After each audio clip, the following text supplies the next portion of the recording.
Once again, I am going to be László Tütő. As you couldn't join it, I'm a kind of a multiple actor in this case. So I'm going to read his text in English, which has been provided to us. László Tütő has been a key thinker for the eszmélet journal and circle. And here it is his talk, which has the title, What Makes a Socialist, or What Makes Socialism? Below, I attempt to provide a short overview of the subject. Democracy, freedom, anarchist, Marxist, communist. These words are used in so many different meanings that they fail to have one of their own. One of such words is the term socialist. A fundamental characteristic of free competition capitalism is that it sees humans only as means to aid economic development. Capital is the subject and people employed by it are objects. Another important trait is that it individualizes and atomizes society and forces people to compete with each other in their struggle to make ends meet. In this system, the only merit a human being can have in society is that he produces surplus value and brings in profit. That is, people can only be as valuable as the profit they generate for the economy. The Communist Manifesto mentions feudal, petit bourgeois, and utopian socialism. These terms denote ideas and pragmatic efforts to counteract free competition capitalism. Negation is their common trait. This paper uses the term socialism as the denial of free competition capitalism. All these negations leads to the question, can socialism mean something positive? Is it possible for this term to convey a positive meaning? Such a meaning cannot be separated from the view on history. While the above-mentioned structurally static forms of socialism in fact preserve a hierarchic social structure, at least in practice, Marx's theory of history focuses on the perspective of a society without classes. This perspective promotes a historical synthesis, connecting the so-called industrial civilization that came into being as a consequence of capitalist economy with the individual freedom of man, in which the human factor is the predominant element and industrial technology functions only as an instrument, in bracket, raw material. The limitations of this short overview keeps me from dwelling on the historical and anthropological consequences that followed from the rise of industrial civilization. Wage workers, whose interests this viewpoint represents, come into the picture as the addressees of this perspective and the subjects, sociological carriers of its implementation. In this view, a society can be called socialist only if it enables the workers to create and maintain a long-term and thus structurally safe social environment for their own subsistence. This is a social network organized by individuals interested in cooperation. They collaborate, enter into partnerships, and shape the networks themselves. To avoid confusion, it is important to note that I'm talking about the lower phase of a society's communist development in the sense of the critique of the Gotha program, and not about a society of abundance. George Lukács, commissary of the Hungarian Soviet Republic, uses an unusual vocabulary in one of his writings published in the spring of 1919. He calls the classless society the society of love. As a side note, the term love also belongs to those words that have no obvious meaning on their own. Later on, the text of Lukács defines this as a society based on mutual understanding, a sense of belonging, and solidarity. He writes, the transformation of the economy and society alone cannot bring forth this new order. right? It remains a mere possibility if people are not ready. Therefore, it is inescapable duty, and here's a quote, bring people close to each other, the end of the quote. On second thought, what could connect people more than cooperation, a teamwork that is based on a common interest, the most basic form of which is when, quote, comes, freely associated individuals are involved in the production to meet common ends.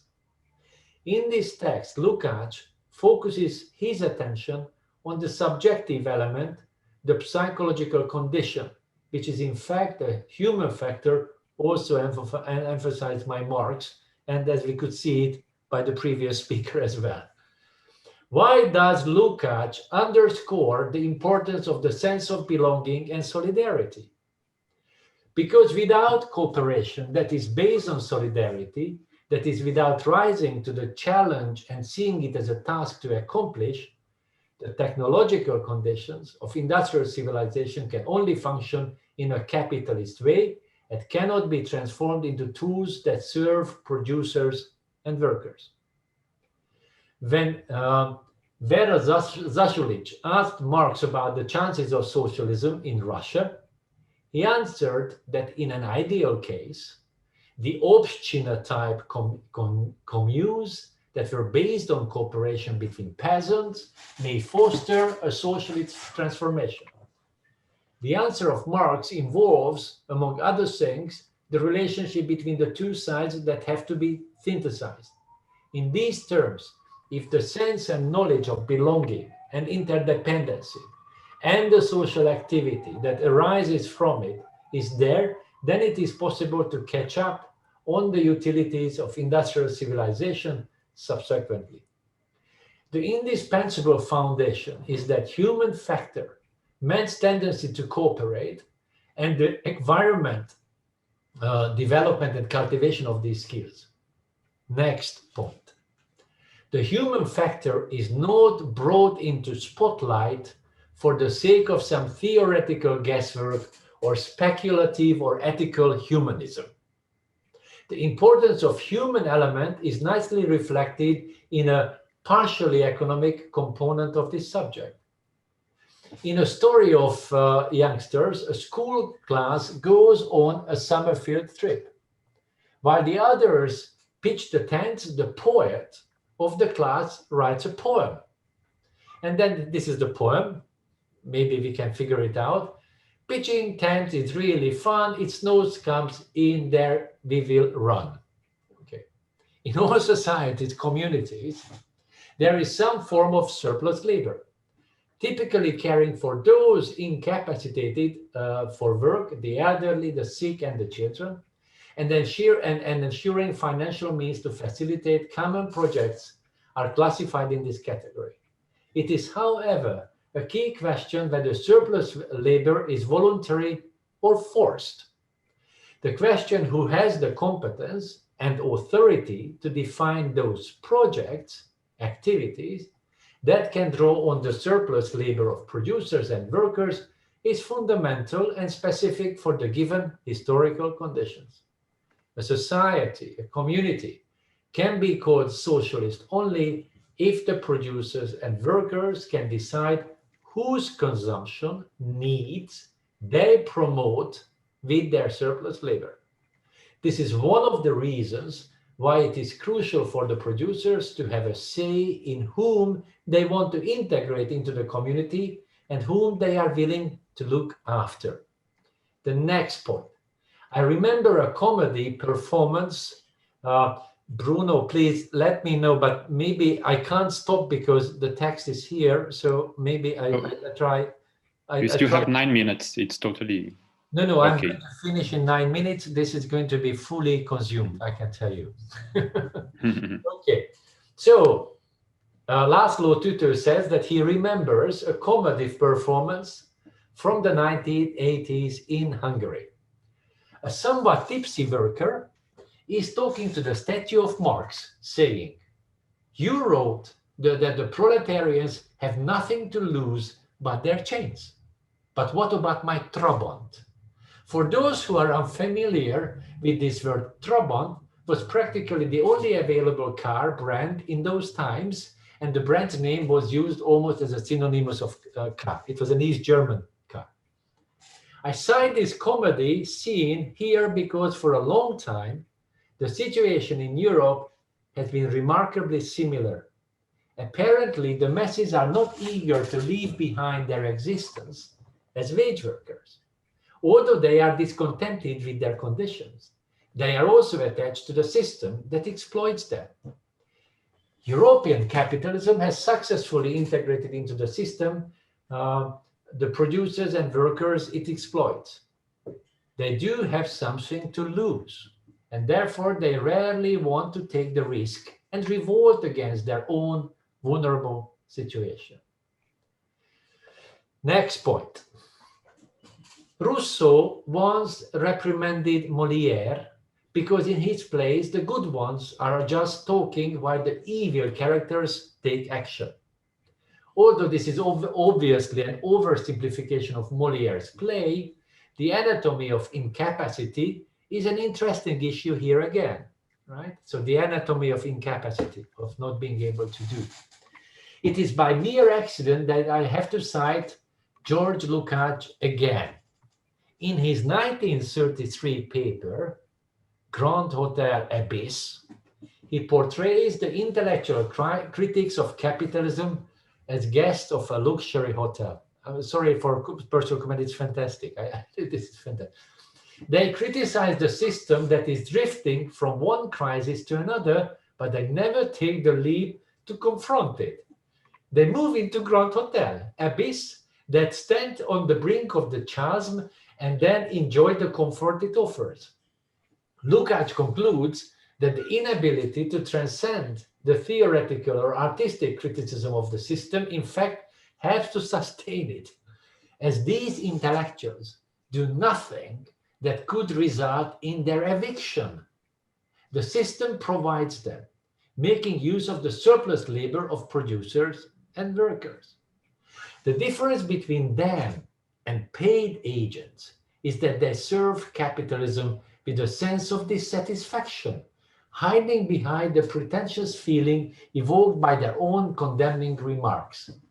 Seeing themselves as members of a heroic resistance, they in fact serve the same apologetic functions as paid agents, but they reach a group of consumers from the latter fail to have access to. By creating an atmosphere of resistance through theoretical and artistic means, they satisfy the audience's demand for the expression of discontent, and so, against their intentions, they become a source of entertainment for certain groups. A novel written in Hungary in 1968 says, quote, "The intellectual elite is transformed into a new bourgeoisie, and their lifestyle will serve as a model. So to say, they introduce values and consumption patterns into the working class. When we organize a conference, our role is much humbler. Here, the intellectuals can present ideas only to themselves, not to the working class." Okay, the point is over. We go to the next point. And I think we have just 3 more points and then we are finished, right? Okay, if the observation is correct that capitalism, at least in Europe, integrates wage workers into the system, one has to face the following issues. Is it possible in this situation to carry out any action that refuses to support the neoliberal economy? Of course it is feasible to consciously prefer lifestyles and behavioral patterns that refrain from actively financing the present system. That is, they do make it richer than it already is. For example, there are certain forms of consumer behavior that contribute to the decrease of tax revenues by the state by deliberately avoiding paying value-added tax. This is, however, only a negative form of action that is a mere negation, an effort to minimize activities that contribute to the expansion of capitalism. When done on a large scale, it may hamper the effectivity of the capitalist system, But this method only brings harm without offering a viable alternative. It is by no means a socialist endeavor.